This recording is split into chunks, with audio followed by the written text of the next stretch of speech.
నమస్కారం. లక్ష్మి చెప్పే కథలకు స్వాగతం. వీణులతో వీక్షించటానికి సిద్ధం కండి. ప్రియ సఖులు, ఇప్పుడు మనం ప్రముఖ సీనియర్ రచయిత్రి శ్రీమతి పి సత్యవతి గారు రచించిన డాటర్స్ ఆఫ్ ఇండియా అనే ఒక చక్కటి కథను విందామండి. ఈ కథ 1982లో ఆంధ్రజ్యోతి వారపత్రికలో ప్రచురింపబడింది. ఎర్రగా కందిపోయిన మొహం రుమాలతో తుడుచుకుంటూ గది బయటకు వచ్చింది వసంత. గదిలో ఫ్యాన్ తిరుగుతూనే ఉండుంటుంది, కానీ ఆమెకు విపరీతంగా చెమట పట్టింది. బయటికి రాగానే చల్లని గాలి చెంపలకు తగిలి ప్రాణం హాయిగా ఉన్నట్లు అనిపించింది. ఎండ ఎర్రగా, ఆమె ముఖం కన్నా ఎర్రగా, కోపంగా, ఆమె కన్నా కోపంగా మండిపడుతుంది. వసంత కాలేజీ గేటు దాటి బస్టాప్ దగ్గర నిలబడింది. 2 గంటల క్రితం ఇంటి దగ్గర బయలుదేరినప్పుడు కొండంత ఉత్సాహం. తనకే కాదు, అమ్మకి నాన్నకి కూడా. డిగ్రీ అందుకున్నాక ఎన్ని ఇంటర్వ్యూలు. అమ్మాయికి first class, high first class, university second. అది నా కూతురే అంటారు నాన్న. బస్ స్టాప్ వరకు వచ్చి దిగబెట్టారు ఆయన. ఆయన కళ్ళు వెలిగిపోయాయి. ఆ ఉత్సాహం, ఆ సంతోషం ఇప్పుడు లేవు. తెర తీయగరాదా అన్నట్లు తెర తీశారు. షాక్ కొట్టింది. నిజం తెలిసింది. తెర వెనుక ఉన్న సంగతులన్నీ అర్థమయ్యాయి. To hell with your job అని వాడు పంపిన కాగితాన్ని పర్రున చింపి సెక్రటరీ మొహాన వెయ్యాలనిపించింది 25 ఏళ్ల యువతి వసంతకి. నీ సంగతంతా పేపర్కి రాస్తాను అని గట్టిగా అరవాలనిపించింది పోస్ట్ గ్రాడ్యుయేట్ వసంతకి. కానీ వసంత అవి ఏమీ చేయలేదు. దేనికైనా సెకండ్ థాట్స్ అవసరమని మామయ్య అంటూ ఉండేవాడు. ఆవేశం అనర్థమని అమ్మ కూడా అంటుంది. అందుకే వసంత తన కోపం, తన రోషం అన్నీ అణిచిపెట్టుకుని, ఒక్కరోజు టైం ఇవ్వండి సార్, రేపు 10:30 కల్లా నా నిర్ణయం చెప్పేస్తాను అని 2 మాటలు చెప్పి బయటపడింది. బయటపడిందే కానీ ఆమెలో కోపం చల్లారలేదు.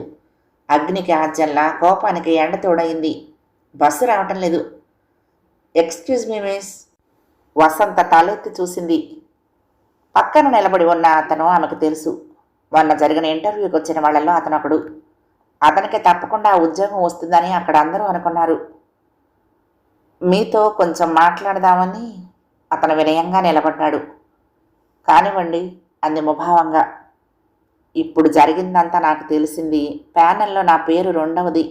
మీరు ఈ ఉద్యోగం అక్కర్లేదనుకుంటే నాకు వస్తుంది. మీరు ఏ నిర్ణయం తీసుకున్నారో చెబితే. వసంత్ అతని వంక చూసింది. ట్రిమ్గా ఉన్నాడు. ఖరీదైన బట్టలు, ఇంపోర్టెడ్ రిస్ట్ వాచ్, 1 వేలుకి వెంకటేశ్వర స్వామి ఉంగరం, ఎత్తు మడమల బూట్లు. నేనింకా ఏం నిర్ణయించుకోలేదు, పెద్దవాళ్ళతో మాట్లాడాలి అంది వసంత. ఓ మాట అంటాను మేడం, కోపం తెచ్చుకోకండి అన్నాడు అతను. అనండి. 10,000 ఉద్యోగానికి కట్టి మళ్ళీ పెళ్లికి ఇంకా కొంచెం కట్నం ఇచ్చుకునే స్టేటస్ మీకు ఉంటే సరే, లేకపోతే అనవసరం. ఎందుకంటే ఇలాంటి కాలేజీల్లో జీతాలు సరిగ్గా ఇవ్వరు. సంతకాలు పెట్టించుకునే దానిలో 3వ వంతు ఇచ్చినా ఎక్కువే. పైగా పెళ్లి చేసుకోవటం తప్పదు. పెళ్ళైనాక మీ భర్తకు ఎక్కడ ఉద్యోగం అయితే అక్కడికి వెళ్ళక తప్పదు. కట్టిన 10,000 నష్టమే. మీలాంటి తెలివిగల వాళ్ళు పనిచేయతగ్గ కాలేజీ కాదేమో ఇది అన్నాడు. వసంతకు ఒళ్ళు మండింది. ఈ కష్టాలన్నీ మీకు ఉంటాయిగా అంది. అతను నవ్వాడు. నేను 10,000 కడితే నాకు 30,000 కట్నం వస్తుంది. 2-3 ఏళ్ళు తక్కువ జీతానికి పనిచేసిన, ఆ పైన గ్రాంట్ వచ్చాక నిండు జీతం అదే వస్తుంది. ఈలోగా ట్యూషన్లు చెప్తాను. ఈ ప్రపంచంలో మగవాడికి ఏం కష్టం మేడం? అతని కళ్ళల్లో గర్వం చూస్తే అసహ్యం వేసింది వసంతకి. బస్సు వస్తుంది. ఆలోచించుకోండి మేడం. మీరు చేరకపోతే 15,000 దాకా ఇస్తానని నేను సెక్రటరీకి కబురు చేశాను. అసలు నేనే సెలెక్ట్ కావాల్సింది. కమిటీ మాట వినకుండా తక్కిన మెంబర్స్ మీకు మార్కులు వేసుంటారు. అతను చెప్తూ ఉండగానే బస్సు వచ్చింది. అతను వెళ్ళిపోయాడు. ఆర్డర్ తెచ్చుకున్నావా? ఎప్పుడు చేరమన్నారు? అలా ఉన్నావే, ఎండకి మొహం కందిపోయింది. రోజు ఎలా వెళ్ళొస్తావో ఏమోనమ్మా. అమ్మ గుమ్మంలోనే ఎదురొచ్చి మాట్లాడుతూ ఉంటే వసంతకి ఏడవాలనిపించింది. అమ్మ పెట్టిన అన్నం కూడా సహించింది కాదు. నాన్న భోజనానికి వచ్చారు. ఆయన అడిగారు. తను చెప్పింది విషయం. అమ్మ నిర్ఘాంతపోయింది, కానీ నాన్న నవ్వారు. అలాగా అన్నారు. బాగానే ఉంది, మనకేం వద్దులే, ఇంతటి ఉద్యోగం దొరకపోతుందట. ఎంఏ చదివి లెక్చరర్ పనిచేస్తే ఇచ్చేది 400. ఇంటర్ చదివిన మా తమ్ముడికే 800 వస్తున్నాయి. దానికి తోడు 10,000 లంచమా? ఎవడన్నా వింటే నవ్విపోతాడు, కానీ ఇక ఆ గుమ్మం తొక్కకు అంది అమ్మ. వసంతకి అది 5వ ఇంటర్వ్యూ. ఆమె ఎకనామిక్స్లో డిగ్రీ తీసుకుని 3 ఏళ్లు కావస్తుంది. ప్రతి చోట ఇంటర్వ్యూలు బాగానే చేసింది. ఎక్కడా సెలక్షన్ రాలేదు. ఈ 3 ఏళ్లుగా ఆమెకు చాలా పెళ్లి సంబంధాలు కూడా వచ్చాయి. ఏవీ కుదరలేదు. వసంతకేం తక్కువ? తల్లిలా పచ్చగా ఉంటుంది, తండ్రిలా తెలివిగా ఉంటుంది. ఉద్యోగం రాలేదని వసంతకి బాధగా ఉంటే పెళ్లి సంబంధం కుదరలేదని తల్లికి బాధగా ఉంది. సరిగ్గా అలాంటప్పుడే ఇక్కడ సెలక్షన్ వచ్చింది కదా అని పుట్టాడు సంతోషంతో వెళితే చావు కబురు చల్లగా చెవిన వేశాడు కమిటీ సెక్రటరీ. మా కాలేజీకి ఫండ్స్ లేవు, కట్టే బిల్డింగ్ సగంలో ఆగిపోయింది, అందుచేత అని అక్కడ ఆగి సిగరెట్ వెలిగించాడు. మీ నాన్నగారు ఏం చేస్తారు అడిగాడు. వసంత చెప్పింది, ప్రొఫెసర్ గారు రిటైర్ అయ్యారు అని. మేము స్కేల్ ఇస్తామని పేపర్లో వేశాం, కానీ ఇవ్వలేమమ్మాయి, ఎందుకంటే ఫండ్స్ లేవు. అవునా అని కళ్ళజోడులో నుంచి చూశాడు. అవునో కాదో తనకేం తెలుసు అనుకుంది. మేము మొదట్లో అందరికీ 300 ఇచ్చాము, నీకు 400 ఇస్తాము. సంతకం మాత్రం నిండు జీతానికి పెట్టాలి, సనక్కూడదు. మరి ఎలాగో ఓ ఏడాదిలో ఎయిడ్ వస్తుంది నీ పోస్టుకి, అప్పుడు నీకు జీతం పువ్వుల్లో పెట్టి అప్పచెప్పేస్తాం, అవునా అన్నాడు. వసంత మొహం ఎర్రబడింది. నీ పోస్ట్ ఇస్తే 20,000 ఇస్తామని తిరుగుతున్నారు, కనీసం ఓ 10,000 నువ్వు ఇస్తే. వసంత చివున తాలెత్తింది. అయినా ఏమీ అనలేదు. ఇలాంటి సంగతులు తన స్నేహితులు చెప్పినవెన్నో ఆమెకు గుర్తున్నాయి. ఇలాంటివి వినటం కొత్త కాదు. సెక్రటరీ బొజ్జర్ నొక్కాడు. అటెండర్ని కాఫీ తెమ్మన్నాడు. ఇలా అడగటం నాకు ఇష్టం లేదమ్మాయి, కానీ తప్పదు మరి, కాలేజీ అభివృద్ధి కోసం. కాఫీ మడ్డిలా ఉంది, జిడ్డుగా కూడా ఉంది, చేదుగా అసహ్యంగా కూడా ఉంది. భోజనాలయ్యాయి. అమ్మ సణుగుతూ కాలేజీల వాళ్ళని తిడుతూ మధ్యాహ్నం నిద్ర కొరిగింది. నాన్న పడక కుర్చీకి జారబడి సిగరెట్ వెలిగించారు. ట్యూషన్లు, ఆశ్రిత జన పక్షపాతాలు, మార్కుల తికమకలు, ఇలాంటివి ఎరగకుండా రిటైర్ అయిన మనిషి ఆయన. ఏమిటి ఆలోచించావమ్మా అడిగాడాయన. మీరేం చెప్పండి నాన్న, ఏం చేయమంటారు అంది. అమ్మకి నిద్రాభంగమైనట్లుంది, లేచొచ్చింది. ఏమిటి చెప్పేది, నా తలకాయ. యూనివర్సిటీ హాస్టల్లో ఉండి చదివితే నెలకెంత అని ఎంత ఖర్చు అయిందో తెలుసా? అప్లికేషన్లకి, ఇంటర్వ్యూలకి ఎంత ఖర్చు అవుతుంది? ఇదంతా సరే, 10,000 కట్టి చేరతావు, వాళ్ళిచ్చే ముష్టి 400కి. రేపు పెళ్ళై వెళ్ళిపోతే 10,000 దండకే కదా, ఆలోచన ఉండద్దు అందామె. వసంతకి వెంకటేశ్వర స్వామి ఉంగరము, ఇంపోర్టెడ్ క్రిస్టల్ వాచి అతను గుర్తొచ్చాడు. ఒక తరం వెనక పుట్టిన అమ్మలాగే అతను ఖచ్చితంగా ఇలాగే మాట్లాడాడు. అమ్మ అంతటితో ఆగలేదు. పెళ్ళంటూ అయితే 30,000 ఖర్చు అవుతాయి, అంతా నీకే ఖర్చు పెడితే రేపు మురళి చదువుకి ఏముంటుంది అంది. నాన్న రిటైర్ అయ్యాక ఎలాగో తంటాలు పడి ఇల్లు ఒకటి కట్టారు. అంతకన్నా తమ దగ్గర ఏమీ లేదు. అలమరల నిండా, గోళ్ల నిండా, కిటికీల నిండా పనికి రానన్ని పుస్తకాల గుట్టలు తప్ప. మురళి అంటే వసంత తమ్ముడు. ఆడపిల్లకు ఇంత ఖర్చు చేస్తే వాడికి మాత్రం మంచి చదువు చెప్పించక్కర్లేదు, వాడికి మాత్రం ఉద్యోగాలకు ఖర్చు పెట్టక్కర్లేదు. ఆడపిల్లకు పెళ్లి కాగానే మొగుడు వెంట వెళ్ళిపోతుంది. అమ్మకి నాన్నకి సుస్థి చేసినా అతగాడి పర్మిషన్తో కానీ రావటానికి వీల్లేదు. అదే మగపిల్లాడైతే తల్లిదండ్రుల దగ్గర ఉంటాడు, మంచి చెడు చూస్తాడు. ఇది తల్లి అభిప్రాయం. కట్నాల పెళ్ళిళ్ళ మీద, డొనేషన్ చదువుల మీద, లంచాలిచ్చి తెచ్చుకునే ఉద్యోగాల మీద మొన్నటి వరకు తీవ్రమైన విమర్శలు చేసిన వసంత ఏమీ మాట్లాడలేదు. తండ్రి తన అభిప్రాయం చెప్పలేదు. రేపటి వరకు టైం అడిగాను నాన్న అంది వసంత. ఇంకా టైము లేదు, నీ తలకాయ లేదు, రానని చెప్పేయి. ఏ మగాడికైనా వస్తుంది నీ పుణ్యమా అని. ఉద్యోగాలు లేక మగవాళ్ళు నానా అవస్థ పడుతున్నారు అంది అమ్మ. అవునవును, చాలా అవస్థ పడుతున్నారు. పాట పెంచే శక్తి అతని దగ్గరే ఉంది. క్వార్ట్స్ క్రిస్టల్ వాచి, వెంకటేశ్వర స్వామి ఉంగరం అతని దగ్గర ఉన్నాయి. అతనికి ఎంత డొనేషన్ కడితే అంత కట్నం వస్తుంది. 2nd క్లాస్తో లెక్చరర్ అయిపోతాడు. పొద్దున్న సాయంత్రం తలా 2 బ్యాచ్లకి ట్యూషన్లు చెప్తాడు. 5 ఏళ్లకు ఇల్లు కట్టేస్తాడు. పెంచలేనివాడు ఇలా ఇంటర్వ్యూలకు తిరుగుతూనే ఉంటాడు, టెంపరీ పోస్టులు చేస్తూనే ఉంటాడు. ఎప్పుడో అదృష్టం బాగుంటే వారికి రికమెండేషన్ క్యాండిడేట్ లేకుంటే ఇతనికి ఇస్తారు. వసంతకు తల తిరుగుతుంది. స్కూటర్ మీద ఇంటర్వ్యూకి వచ్చిన అతనికి ఆ ఉద్యోగం తప్పకుండా వస్తుంది తను కాదంటే. తనకింక ఎక్కడా రాదా? ఎకనామిక్స్కి ఎంత పోటీనో. ఒక్కో ఇంటర్వ్యూకి 40-50 మందికి తక్కువ రారు.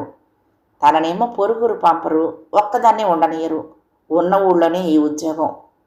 వసంత ఆలోచిస్తూనే ఉంది. ఏం చెయ్యను నాన్న అడిగింది తండ్రిని. ఆయన కూతురి వంక చూశాడు. నీకన్నీ తెలుసునని నేను అనుకుంటున్నానమ్మా. నా దగ్గర ప్రస్తుతం 20,000 కన్నా లేవు. మీ అమ్మేమో నీ పెళ్లికి తొందరపడుతుంది కదా. నువ్వే ఆలోచించి ఓ నిర్ణయానికి రామ్మా.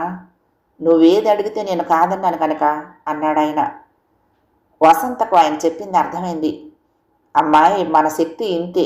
ఇందులో నువ్వు ఉద్యోగం కొనుక్కుంటావో మొగుడిని కొనుక్కుంటావో తేల్చుకో అని ఆయన మాటలకు అర్థం. తన క్లాస్మేట్స్ 2 ఎంఏ పాస్ అయి కాన్వెంట్ స్కూళ్లలో చెరో 300కి ఉద్యోగాలు చేస్తున్నారు. బీఈడీ లేదని వాళ్ళని చిన్న క్లాసులకు చెప్పిస్తున్నారు. ఏదో కాలక్షేపం లేదు. మరీ ఇంత వాళ్ళమయ్యి తలపిన్నులకి సినిమాలకి నాన్నలని డబ్బులేం అడుగుతామంటారు వాళ్ళు. పెద్దయినాక చాలా ఖర్చులు, బాడీలు, లంగాలు, తిలకం సీసాలు, ఎప్పుడైనా సినిమాలు, 10 చీరలు, మరెన్నో అవసరాలు.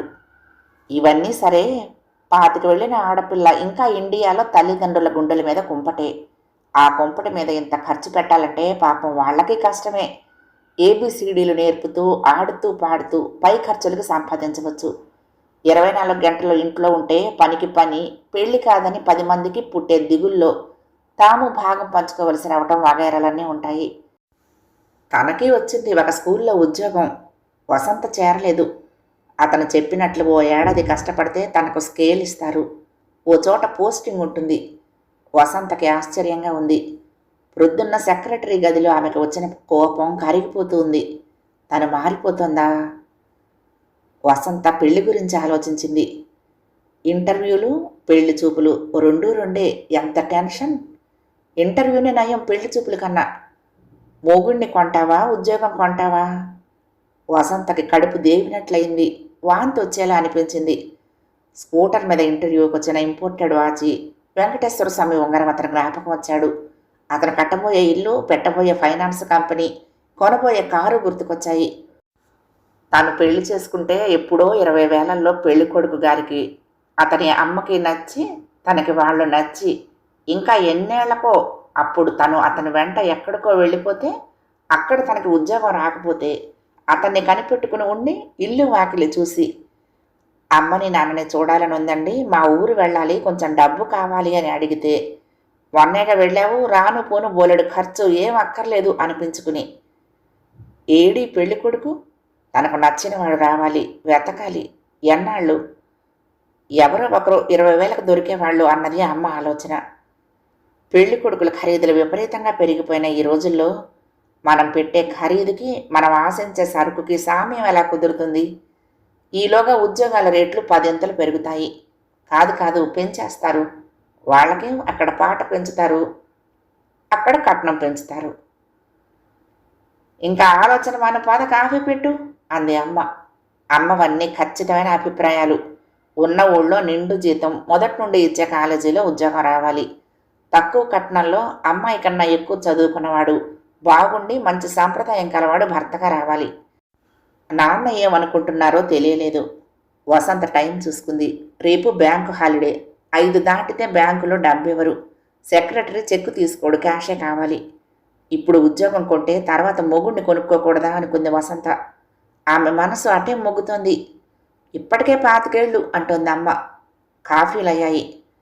అమ్మ, నేను ఇప్పుడే కాచైనతో ఫోన్లో మాట్లాడొస్తా అని గబగబా బయటకు వచ్చింది వసంత. ఆదర్శాలు అన్నం పెట్టవమ్మడు. జనంతో పాటు మనము వెళ్లాల్సిందే. నీకు కనీసం అలాంటి అవకాశమైనా వచ్చింది, వేగిరం చేరిపో. పెళ్ళంటావా, దాన్ని వాయిదా వేయి అంది కాచాయిని. ఆమె ఇంకా చాలా అంది. ఈ రోజుల్లో పెళ్లి కొడుకులకి ఉద్యోగం చేసే అమ్మాయే కావాలి. అందుకని కట్నంలో కొంత తగ్గింపు కూడా నీకు దొరకవచ్చు. అదలా ఉండని. అసలు ఈ ప్రపంచానికి ఆధారం రూపాయి నాణ్యం అని మనం చదువుకున్నాం, గుర్తుందా? నువ్వు నేను తీరని కోరికలతో దహించుకుపోవటం లేదు కదా. అంచేత ముందు ఉద్యోగం కొనుక్కో. మీ నాన్న దగ్గర కనీసం 10,000 ఉన్నాయి. నువ్వు అదృష్టవంతురాలివి. నువ్వు ఉద్యోగంలో చేరకపోయినా ఆ 10,000 కట్నం కింద మరొక 10,000తో పాటు వెళ్ళిపోతాయి. నా మాట వినోయ్ వసంత, కాదనకు ప్లీజ్, నీ మంచికే అంది కాచాయిని. వసంత నిరాశగా ఫోన్ పెట్టేసి వచ్చింది. ఇంటికొచ్చేసరికి నాన్న ఈజీ చైర్లో పడుకుని ఉన్నారు. అమ్మ చాప మీద కూర్చుని సిగ చుట్టుకుంటూ, ఆ 20కి పోని ఇంకో 5, 6 కలిపి ఉన్నంతలో మంచి సంబంధం కానివ్వండి, ఇప్పటికే 25 ఏళ్ళు అంటుంది. వాచి చూసుకుంది వసంత. 3:30 అయింది. బీరువా తీసి చెక్ బుక్ తీసింది. మనిషిని కొనవచ్చు, మనసుల్ని కొనగలవా? ఉద్యోగం కొనటమే సబబేమో మనిషిని కొనటం కన్నా. కాత్యాయని గొంతులో ఆవేదన. వసంత చెక్ బుక్లో అంకె వేసి తండ్రి దగ్గరకొచ్చి సంతకం చేయి నాన్న, టైం లేదు అంది. కథ సమాప్తం. ప్రియ సఖులు, ఈ కథ మీకు నచ్చితే తప్పకుండా లైక్ చేయండి, షేర్ చేయండి, కామెంట్ చేయండి, సబ్స్క్రైబ్ చేసుకుని నన్ను ఎంకరేజ్ చేయండి. ఉంటానండి. ప్రేమతో లక్ష్మి, కృష్ణా తీరం, దుర్గమ్మ సన్నిధానం. నమస్తే.